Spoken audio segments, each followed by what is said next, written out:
The current account is the broadest measure of a country's interaction with the rest of the world. So if you are running a deficit, most importantly, that means that you are importing more goods and services than you are exporting.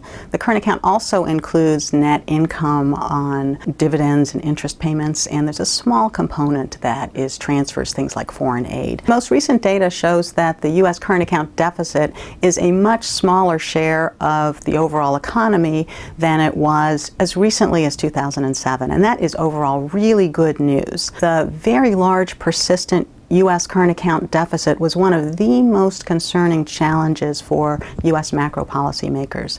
And there are a number of reasons for that. The concern was that if you have a very large deficit, you've got to fund it somehow. And that essentially meant that the U.S. was either selling off its assets or accumulating debts relative to the rest of the world. And that makes a country extremely vulnerable in the chance that other countries will reduce their willingness to invest. And so that was a real problem. In fact, that did not turn out to be what caused the crisis. And in fact, as I mentioned, we are in a very different situation where the current account is at a very manageable size.